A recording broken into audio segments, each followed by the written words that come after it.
seat, we will begin.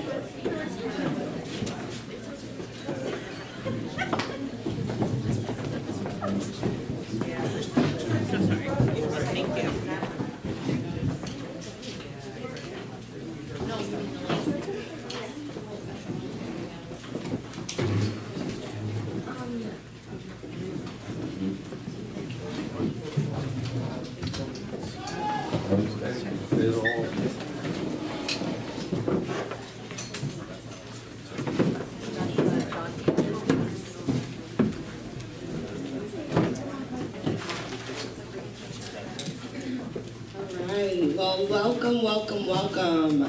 This is the third forum that Every Child Matters has hosted over the last 6 years, I guess. So we were very heavily active in forums before and are definitely getting back into that. So my name is Shaniqua Levin. I am the director of Every Child Matters on Long Island, and I would personally like to thank you all for being here tonight. It's very rare that we hear about children's issues mentioned when questioning candidates. So it's up to us to do the asking. So I thank these candidates for coming here tonight, not knowing exactly what they were going to be asked, but just knowing it was about children's issues. And I thank you for being here to become an informed voter. So everyone just give yourselves a round of applause.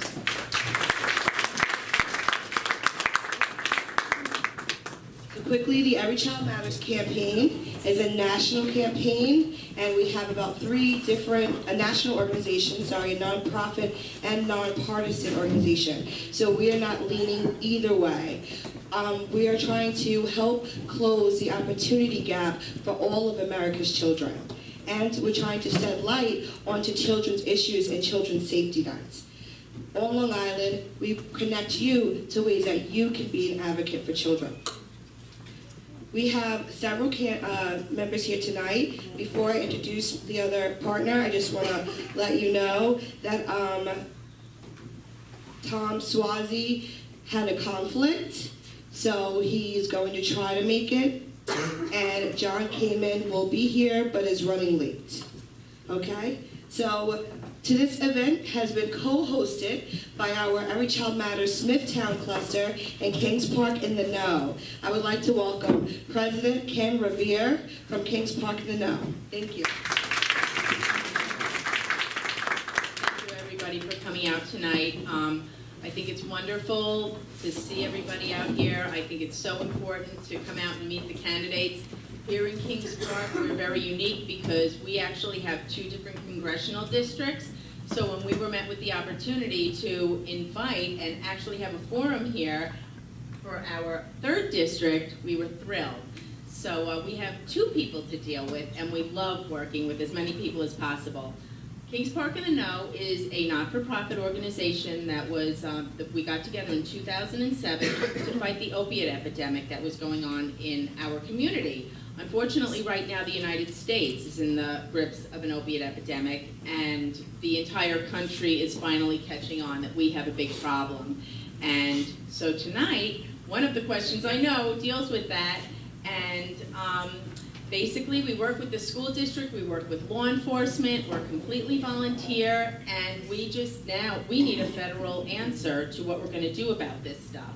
So that's what we do. We do have a table in the back. We have a lot of information back there. If you're interested, if you know anybody who needs help, the help is on that table. I'm telling you. So thank you all for coming out. Okay? Have a wonderful night and get the information, and good luck to each and every one of you. Thank you.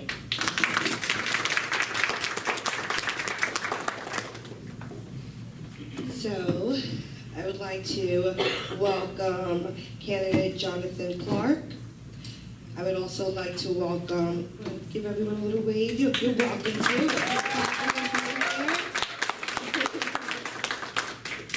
I would also like to welcome Suffolk County Legislator for the 16th District, candidate Steve Stern. And, of course, last but definitely not least, I would like to welcome the Town of North Hempstead Councilwoman Anna Kaplan.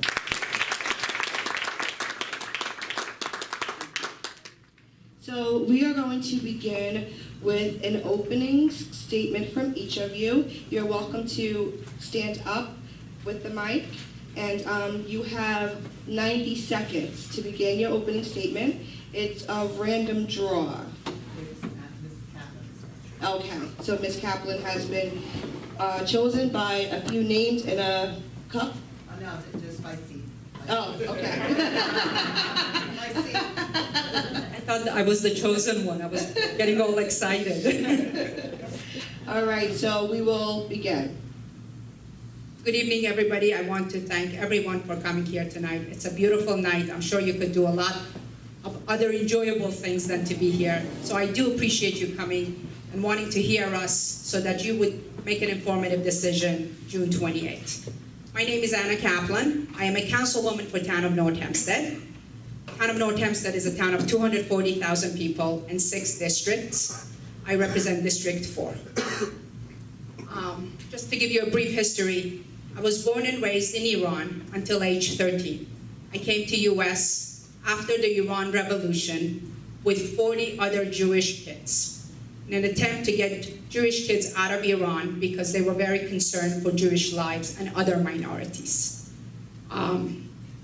I came to New York and then I went to Chicago.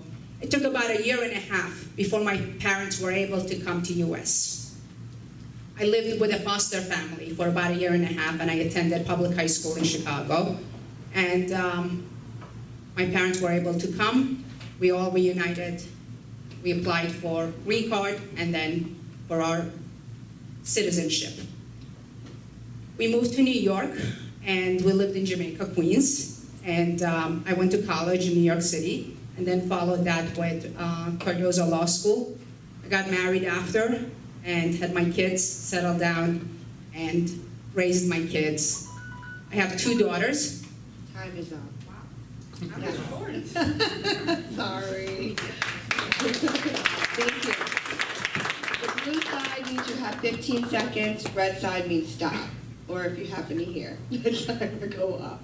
But you'll get a chance to do a closing as well, and to meet with the public afterwards. Thank you.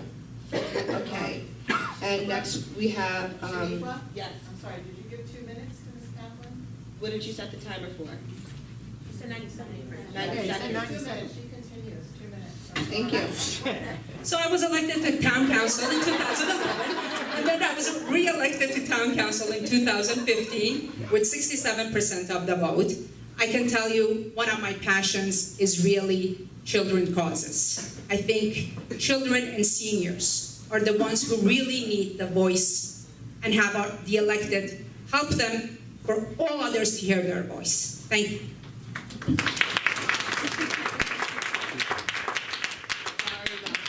Sorry about that. Now it's Mr. Clark's turn. Yes. Okay, so now we have candidate Clark's turn. Thank you, candidate Jonathan Clark.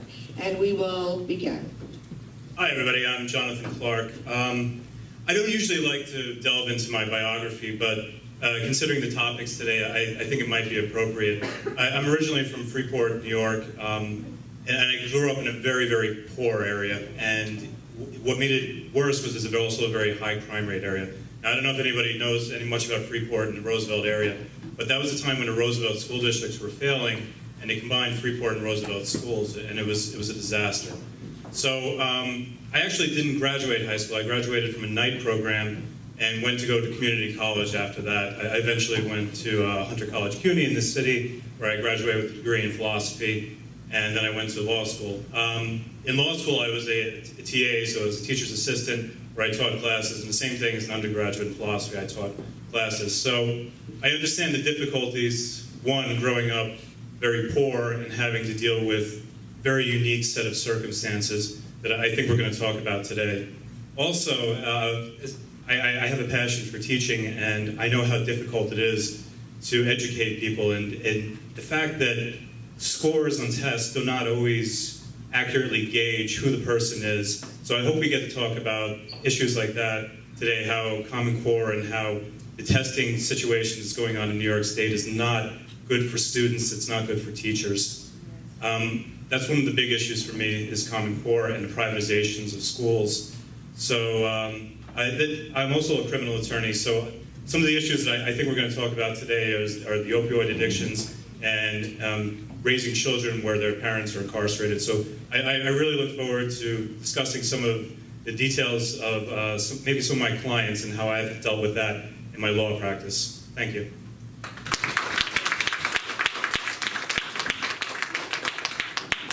Okay, in 2 minutes, same rules. Next candidate, Steve Stern. Thank you. Good evening, everyone. I'm Steve Stern, and it's really a pleasure to be with you. I currently serve as Suffolk County legislator. I represent the 16th legislative district of Suffolk County, which is right next door, and so I have the privilege of representing residents of my legislative district, but all of you, and the 1.5 million residents of Suffolk County. And I'm running on a record that I'm very proud of, particularly when it comes to protecting the most vulnerable in our community and our most precious resource, our children. I'm the co-sponsor of some of the most aggressive legislation in the entire nation when it comes to protecting our children from violent sexual predators. I wrote the landmark legislation prohibiting the sale of baby products containing the toxic chemical BPA, which made national headlines and around the world, that I'm very proud of. And I continue to work and focus on one of the issues that I'm most passionate about, which is providing every opportunity for every child in our community, particularly those with special needs. I am very proud to have earned the endorsement and the support of our Congressman Steve Israel to support him as your next member of Congress. And he's supporting me in this race because he knows that I best represent not only our values, but have the best opportunity to win on June 28th and win in the general election in the fall. He knows that my living room is very much like your living room when I come home at night with my wife and my children, and I share the same concerns that all of you do, particularly when it comes to our children, college affordability, protecting our environment, water that we drink, the air that we breathe, and how critically important it is to protect our precious environment for our children, our grandchildren, and for generations to come. And so I'm running for Congress to serve you and to carry forward a legacy of Steve Israel and to work with all of you to build a new vision for our congressional district. And with your support on June 28th, I look forward to serving you in Washington, D.C. Thank you. Thank you. So this event will be streamed live on Facebook. If there's anyone that does not wish to be a part of that, just raise your hand so we know not to shoot over in your way. Oh, I love it. Awesome. Everyone is down. That's on record now, so I think that checks off as a verbal consent. But photo release. There we go. Thank you. All right, so we're going to begin. We kindly ask that your candidates remember that this is a forum, not a debate. Please answer as how you would address the issue to the question without referring to another candidate's answer. You have to remain seated and have 90 seconds. 90 seconds to answer each question. There is no interruption of any candidate's answer by another candidate. The moderator, my partner over here, will control time. Give you a 15-second warning, if necessary, by the blue, and hard stop by the red. They were allowed to bring notes and are able to write things down to help them better respond. Afterwards, each candidate will be giving a closing, and they can either stand up there or come to the podium, and that cannot be any longer than 90 seconds. And then after that, they will come out to talk to you personally. Is everyone ready? Yeah. Are we all ready? That doesn't sound like we're ready to hear what kids' issues are. We finally are hearing where candidates stand on children's issues. Let's get this going. So, our first question. Oh wait, can I start back with her? Yes. Okay. This is good stuff. Okay, so we're going to start back with candidate Anna Kaplan. And this is the first question. Less than 40% of Americans say that they are able to take some kind of, say that they are able to take some kind of paid maternity or paternity leave, according to our 2014 White House report. What changes, if any, would you like to see to this current legislation? Well, I'm proud to say that I've been part of the whole system trying to get paid family leave. For all the people who need to take off after maternity and just wanting to bond with their kids, or an adult who wants to spend time with a failing parent or a family member. I started this actually last year, and I know this was coming to New York State for a vote. Right before that, I encouraged my town board and also supervisor to put it on the agenda, encourage our electeds on the New York State level to go ahead and approve this and push for this, because it just had been so long before it got again on board, and for people to try to prove this. This is something that I really truly believe. I think it's every American's right to be able to use that time. A mother who can bond with a child or an adopted child, or someone who wants to take care of their loved ones. These are our fundamental rights. I've worked very hard and will continue to support all of these legislations and push them through. Thank you. Thank you. Legislator Stern? I'm sure, like most of you, I am sick and tired of watching on TV and on the news politicians at every level of government from all across the country who jump up and down saying that they are for family values. I think it's about time that we have a representative that puts her money where their mouth is, and not just jumps up and down and talks about family values, but actually values our families. And that means paid family leave for those who want to take and need to take that time with a newborn baby, those of us who are parents, who are responsible for young loved ones who are recovering from illness at home. And as an elder law attorney, I have dedicated a career to guiding families through very difficult and challenging times through life's transitions. And I know how important it is to have the time necessary to care for an elderly or ailing loved one. I know that not just as a counselor, but I know that as the son of a father who lives with me for a good part of the year. I am not just a part of the sandwich generation by age. I am a part of the sandwich generation because I am also a caregiver. And so I strongly support paid family leave. And yes, many of us played a role in pushing for passage here in New York. It needs to be federal policy.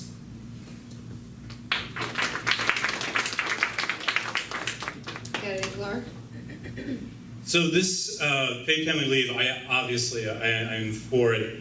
And I see this as incorporated into a whole list of things that we're not providing right now. Our social safety nets are crumbling. And this is sort of endemic of the inability to have the safeguards to the family that we need. So I see this as part of a social welfare program that we're not recognizing right now. It seems we're working longer hours for lower wages, and we do not have the time that it takes to raise our families properly. So to me, this is incorporated into an entire system of wage inequality. It's incorporated into an entire system of having just hours that are way too long, taking on 2 jobs, 3 jobs, just to get bills paid. So I think that it's not so much I would have a change to the bills, I would have a change to how we organize our society, and the fact that we're going to have better wages, that we're going to have shorter hours, so that people can spend more time with their family, not just during the time after birth, but the time, constructive times from 9 to 5 after that. So I would like to see that incorporated into a whole system of pay equality. Now, not just for the paid family leave, but an entire economic system that's fair for everyone.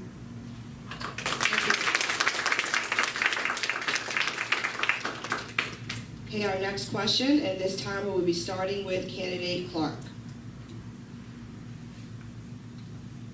Both the federal funding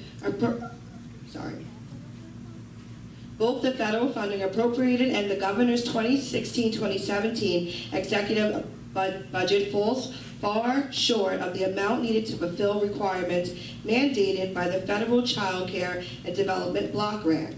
Without additional federal funding, is it possible that New York State will have to cut services and programs? What possible solutions do you envision to avoid cutting much-needed quality child care programs?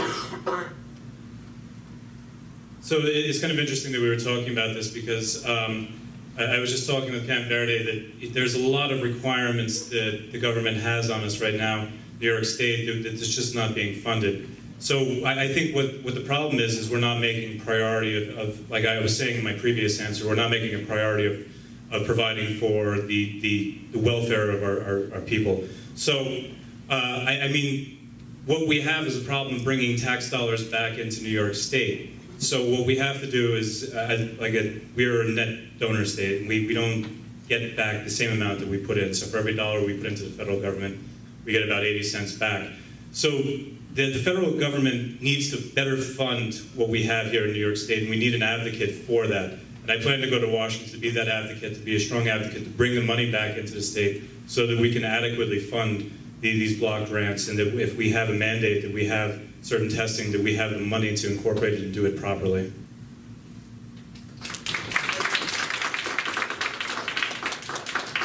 Candidate, sir? Yeah, there was a time when the state was cutting back on funding, and we strongly believe that it fell to the county level of government for some time to pick up the slack. And so that's something that we've done in the past, and something that I would certainly be committed to doing in the future, whether that slack is taken up at the local level or at the federal level. But this really comes down to a question of your values as a representative and your priorities as a representative. And child care must be a national priority. Yeah. And among other things, what that means is making